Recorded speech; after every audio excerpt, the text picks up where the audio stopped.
Hey what's up guys, Amit here. और दोस्तों, आज मैं बात करने वाला हूँ जुंजी ईतो के उज़ुमाकी इस हॉरर मांगा के बारे में।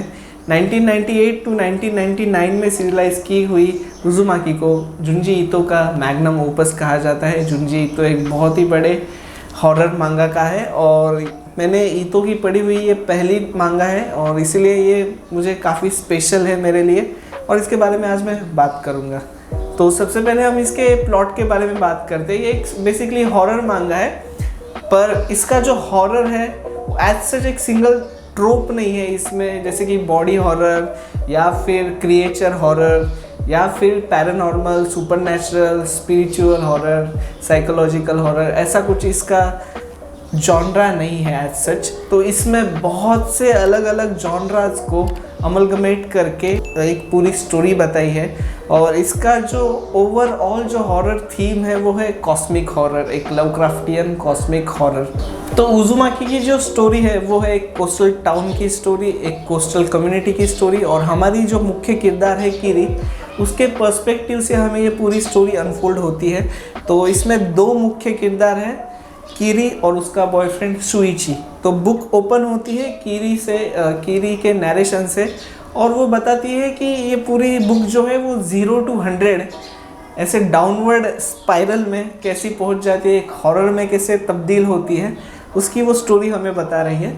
तो उसका जो बॉयफ्रेंड है शुइची, वो बताता है कि इस टाउन में, इस कोस्टल कम्युनिटी में उसको कुछ अनईजी फील होने लगा है क्योंकि अभी वो बाहर जा रहा है पढ़ाई के लिए, दूसरे शहर में जा रहा है। तो उसे पता चलता है कि इस टाउन में कुछ तो अलग चीज़ है जो उसको बहुत ही ड्रैग डाउन करती है, उसको इमोशनली और मेंटली उसको बहुत ही हेवी कर देती है, जो दूसरे टाउन्स में नहीं होता। और वो कहता है कि ये इसीलिए क्योंकि इस टाउन को कर्ज किया गया है, इसके ऊपर श्राप है स्पाइरल्स का, कुंडली का।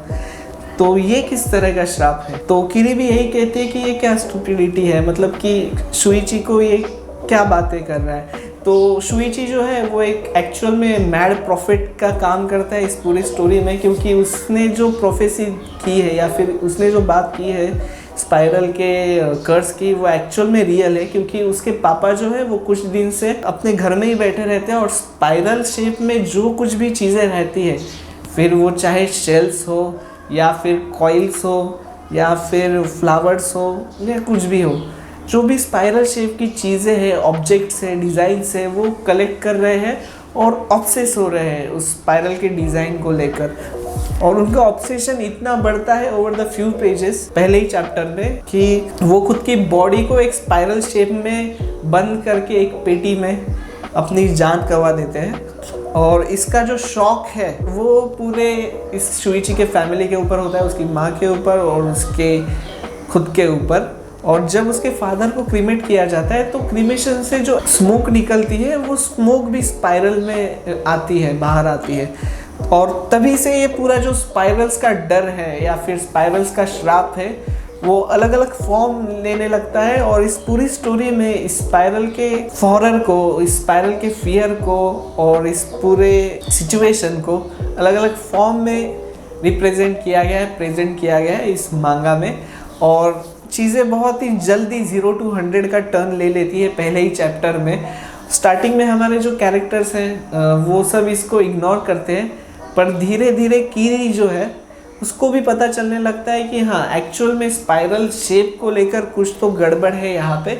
और एक बहुत ही अनएस्केपेबल और एक बहुत ही हेलिश फीलिंग हमें इस पूरी स्टोरी में आती है, ड्रेड की, ग्लूम की। और वही ये मांगा जो है वो एक्सेल करती है। सेकेंड एक्सेलिंग पॉइंट है इसका कि ये एक बहुत ही परफेक्ट लवक्राफ्टियन स्टोरी है, पर उसके बारे में मैं बाद में बात करूँगा। तो इसमें बहुत से ट्रोप्स हैं, एक तो लवक्राफ्टियन है, सेकेंड है लिंचियन।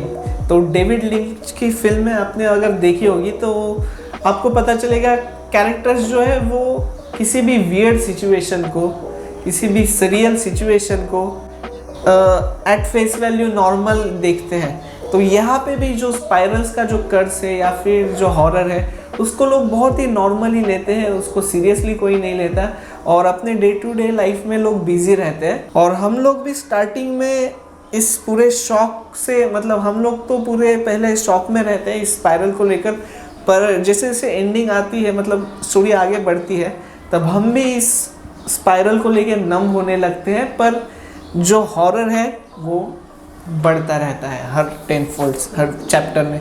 तो इसमें ना एपिसोडिक स्टोरीज है, चैप्टर वाइज एक एक हॉरर का फॉर्म इसमें दिखाया गया है स्पाइरल का, और एक उन सभी पूरी स्टोरीज को, इन एपिसोडिक नेचर ऑफ स्टोरीज को एक थ्रेड जो है कॉमन स्पाइरल के हॉरर का और कैरेक्टर सिचुएशंस का, वो कनेक्ट करता है और एक पूरी ओवरऑल स्टोरी हमें इसमें मिलती है। और इसकी एंडिंग बहुत ही सुंदर है।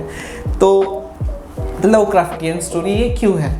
तो लवक्राफ्टियन स्टोरी इसीलिए है क्योंकि एक जो सिंपलिस्टिक चीज़ जो है, जो स्पाइरल जो है, एक सिंबल है, एक शेप है, एक नेचुरल फिनोमिनन है, वो कितना हॉरिफाइंग है और वो कितना हम लोगों के बस के बाहर की चीज़ है। उसे कंट्रोल करना, उसको समझना, ये इसमें बताया गया है। इसमें कुछ लवक्राफ्टियन एलिमेंट्स है, उनको यूज़ किया गया है। For example spiral in itself जो सिंबल है, जो शेप है, वो काफ़ी प्रिमिटिव है, एंशियंट है। दुनिया की उत्पत्ति जो है, गैलेक्सीज का फॉर्मेशन जो है, उनका फॉर्म जो है, सोलर सिस्टम जो है, ये सब स्पाइरल फॉर्म में रहते हैं।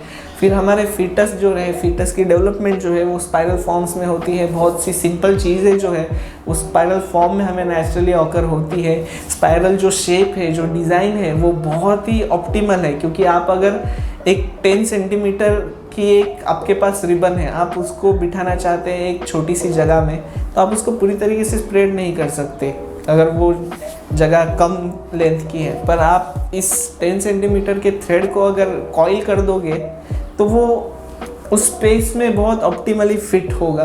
तो एक बहुत ही ऑप्टिमल डिज़ाइन भी है स्पाइरल, और हर जगह पे आपको स्पाइरल मिलेगा। हमारे फिंगरप्रिंट्स में, हमारे ब्रेन में, हमारे ईयर्स में, हमारी बॉडी में, हमारे सराउंडिंग में, हर जगह पे स्पाइरल है। मेरी बेडशीट्स पे स्पाइरल है, मेरे कपड़ों पे स्पाइरल है, ठीक है।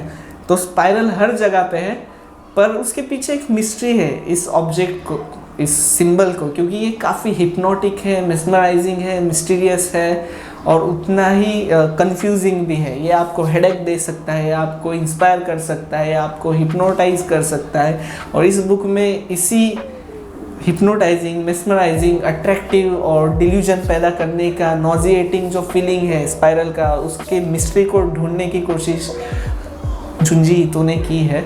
और इस प्रिमिटिव शेप को समझना और उसके हॉरर को रिप्रेजेंट करना एक बहुत ही लवक्राफ्टियन एंगल है, क्योंकि लवक्राफ्टियन जो भी हॉरर रहता है वो ह्यूमंस के बियॉन्ड रहता है।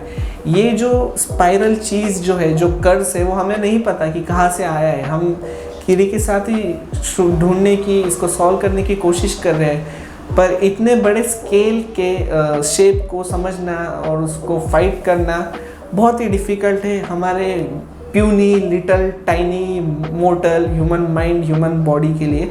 और यही है इसका कॉस्मिक एग्जिस्टेंशियल हॉरर, इसकी कॉस्मिक ड्रेड, इसकी एग्जिस्टेंशियल एंग्स्ट इस पूरे स्टोरी की। तो इसमें at the mountain of madness जो स्टोरी है HP लवक्राफ्ट की, उसमें कुछ प्रिमिटिव फॉसिल्स को, प्रिमिटिव आर्किटेक्चर को यूज़ किया है as a horror, as a shocking चीज़। तो इस स्टोरी में भी कुछ प्रिमिटिव डिज़ाइंस को, प्रिमिटिव आर्किटेक्चर को और प्रिमिटिव फॉसिल्स वगैरह को यूज़ किया है। इसमें बहुत सारे क्रिएचर्स है, बहुत सारे हॉरर ट्रोप्स है, और बहुत ही बढ़िया तरीके से इन सभी ट्रोप्स को अमलगमेट करके एक बहुत ही सुंदर हॉरर स्टोरी बनाई है। मैं इसे स्पॉइल नहीं कर सकता, पर जुंजी ईतो को master of page turn horror कहा जाता है, क्योंकि आप जब भी इस बुक को लेंगे तो लवक्राफ्ट को विजुअल मीडियम में लाना बहुत डिफ़िकल्ट है, क्योंकि लवक्राफ्टियन हॉरर कहाँ से इमर्ज होता है, तो आप उस कुछ चीज़ को कॉम्प्रीहेंड नहीं कर सकते। कुतुलू को आप कॉम्प्रीहेंड नहीं कर सकते, ठीक है। कुतुलू को विजुअलाइज करना यानी उसके हॉरर को एलिमिनेट करना है, पर बहुत कम लोग ऐसे हैं जो विजुअल फॉर्म में लवक्राफ्ट हॉरर को दिखा पाए हैं। जैसे कि अभी निकोलस केज की एक मूवी आई थी, कलर आउट ऑफ स्पेस, फिर जॉन कारपेंटर की एक मूवी सीरीज़ है द डार्क ट्रिलॉजी, मेरी फेवरेट है। ये सब जो फिल्में हैं, या फिर पॉल एंडरसन की इवेंट होराइजन, इनमें इस हॉरर को बहुत अच्छे तरीके से विजुलाइज किया है और कॉमिक बुक में या विजुअल मीडियम में सीक्वेंशियल आर्ट में इस हॉरर को लाना नियर इम्पॉसिबल है, पर उज़ुमाकी में जिंजू ईटो ने वो बहुत ही एक्सेप्शनली तरीके से पॉसिबल करके दिखाया है। मुझे नहीं लगता कि मैंने किसी और कॉमिक में उसको इसमें अच्छे तरीके से यूज़ करते हुए देखा है किसी को, तो वहाँ पे ये मांगा एक्सेल करती है। नेक्स्ट जो चीज़ है इस मांगा के बारे में वो है बेसिकली इसका आर्ट। तो आर्ट जो है तो इसमें ज़्यादा वर्ड्स नहीं है और इसकी पेसिंग इसीलिए बहुत ही बढ़िया है।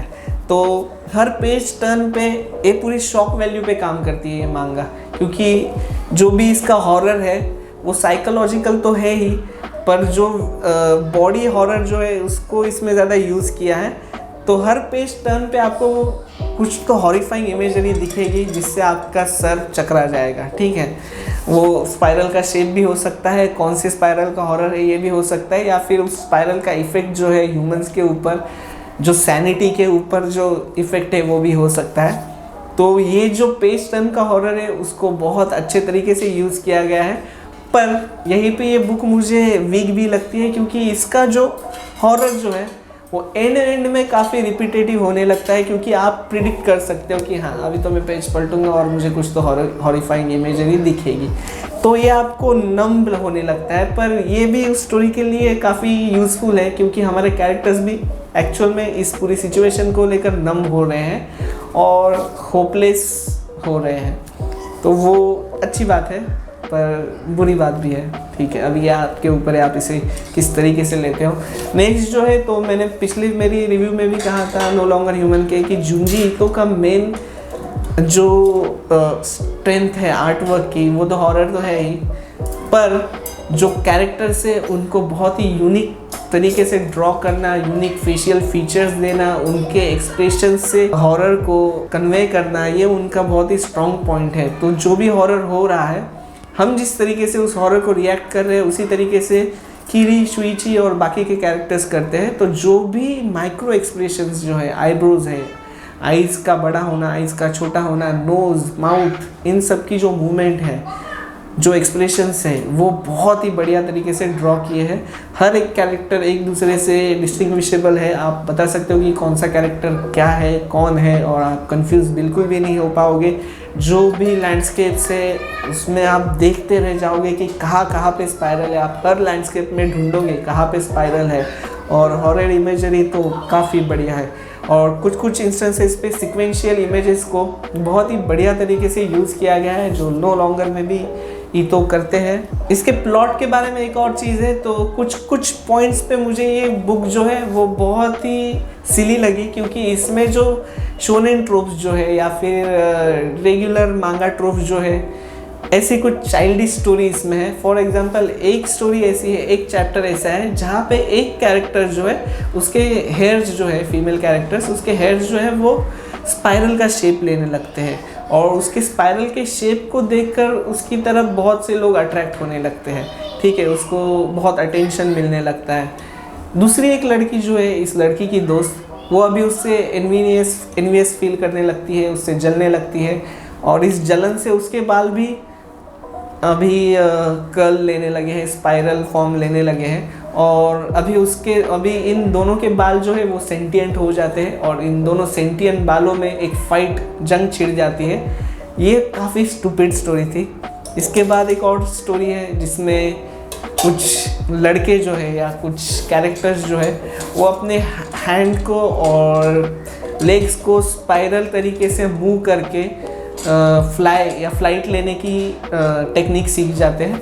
वो भी मुझे काफ़ी आउटलैंडिश आइडिया लगा और वो भी मुझे काफ़ी सिली लगा। मतलब ये आपको उस स्टोरी से बाहर खींच लेते हैं ऐसे इंस्टेंसेस, क्योंकि ये काफ़ी सिली आइडियाज़ हैं। तो यहाँ पे हॉरर कम और स्टुपिडिटी ज़्यादा लगने लगती है, बट शायद ये जापानीज़ कुछ चीज़ें होंगी जिससे मैं रिलेट नहीं कर पाऊँगा। ठीक है, क्योंकि स्पाइरल इस शेप को बहुत ही इम्पोर्टेंस है जापानीज़ कल्चर में, जापानीज़ आर्ट में।